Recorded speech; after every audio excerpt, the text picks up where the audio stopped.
லூக்கா 24:14 வாசிங்க. போகையில் இந்த வர்த்தமானங்கள் யாவையும் குறித்து அவர்கள் ஒருவரோடு ஒருவர் பேசிக்கொண்டார்கள். ஆமே, போதும். நல்லா கவனிங்க. இதுல பெரிய டேஞ்சரே என்ன தெரியுங்களா? இவன் பின்மாற்றத்துல இருக்கிறான்றதை இவனுக்கும் தெரியாது, இவனை சுற்றி இருக்கவனுக்கு தெரியாது. ஏன்னா நல்லா கவனிங்க, போறது என்னவோ தேவ தரிசனம் பெற்றவன், மகிமையின் தரிசனம் பேரு, ரட்சிக்கப்பட்டவன் பேரு, கிறிஸ்தவன் பேரு. ஆனா போறது என்ன?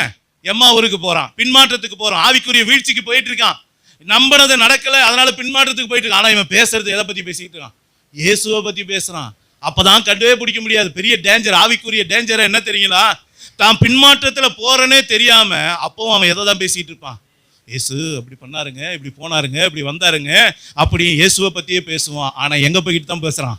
எம்மாவூருக்கு போய்கிட்டே பேசுறான், பின்மாற்றத்துல போய்கிட்டே பேசுறான், இச்சைக்குள்ள போய்கிட்டே பேசுறான், உலகத்தோட பேசிக்கிட்டே இருக்கான், உலகத்தோட ஐக்கியம் கொண்டுகிட்டே பேசுறான். பாருங்க, இதை போல ஒரு டேஞ்சரான விஷயம் எதுவுமே கிடையாது. யோசிச்சு பாருங்க, யோசிச்சு பாருங்க. அப்ப இன்னைக்கு அருமையானது உண்டு. அது மாத்திரம் இல்லை, அங்க வசனம் சொல்லுது. நீங்க அதுக்கு முன்னாடி இருக்க வார்த்தையை பாருங்க.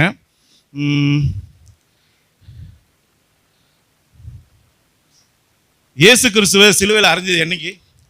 உயிரோடு எழுந்தது என்னைக்கு தெரியுமா? யோசிச்சு பாருங்க. இயேசு கிறிஸ்து வாரத்தின் முதலாம் நாள். அந்த வசனம் ஆரம்பிக்குது பாருங்க. 24:1 வாசிங்க பார்க்கலாம். மைக்ல வாசிங்க. வாரத்தின் முதலாம் நாள் அதிகாலையிலே தாங்கள் ஆயத்தம் பண்ணின கந்த வர்க்கங்களை எடுத்து. போதும், நல்லா கவனிங்க. வாரத்தின் முதலாம் நாள். இது என்னைக்கு நடக்குது? வாரத்தின் முதலாம் நாள் என்னைக்கு? ஞாயிற்றுக்கிழமை. ஞாயிற்றுக்கிழமை எல்லாரும் எங்கே போவோம்? ஆலயத்துக்கு போக வேண்டிய ஆள் எங்கே போயிட்டு இருக்கான்? கவனிங்க, எத்தனை விஷயம் வருது பாருங்க. பேசுறது ஏசப்பாவை பற்றி, ஆனால் சபையில் இல்லை. நல்லா கவனிங்க, அடையாளத்தை பாருங்க. பேசுறது இயேசு கிறிஸ்துவை பற்றி, ஆனால் ஐயா முதலாம் நாள் எங்கே போயிட்டு இருக்காரு? அதிகாலையில் இந்த சம்பவம் நடந்தது. எது? இயேசு கிறிஸ்து உயிரோடு எழுந்தாரு. எங்கள் சகோதரிகளை சில பேர் போய் பார்த்தாங்க. இதெல்லாம் நீங்கள் அந்த 1 வசனத்திலிருந்து பார்த்தீங்கன்னா தெரியும்.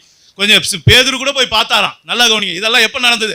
அதிகாலையில் நடந்தது. ஆனால் வாரத்தின் முதலாம் நாள் யூதர்களுடைய பாரம்பரியத்தின்படி, நல்லா கவனிங்க, வாரத்துடைய கடைசி நாளும் வாரத்தினுடைய முதலாம் நாளும் அவங்களுக்கு பரிசுத்த சபை கூடுதல். நல்லா கவனிங்க, சபை கூடுதலை விட்டு நீ எங்கடா போயிட்டு இருக்க? எங்க போயிட்டு இருக்க? ஆராதனை நேரத்தில் எங்க போயிட்டு இருக்க? தேவனை துதிக்க வேண்டிய நேரத்தில் எங்க போயிட்டு இருக்க? அதை கண்டுபிடிக்க கூடாதுன்றதுக்காக தான் நம்ம என்ன பண்றோம்? ஏசப்பா பத்தியே பேசிட்டு போறோம். இதுல வேற பாவம் செய்யறது, ஆனா பேச்சு யாரை பத்தி? ஏசப்பா பத்தி. எதுக்கு? அவரை துணைக்கு கூட்டுக்கிறோமா? சொல்லுங்க சொல்லுங்க ஐயா. இவன் அப்படித்தானே பண்ணிட்டு இருக்கான்.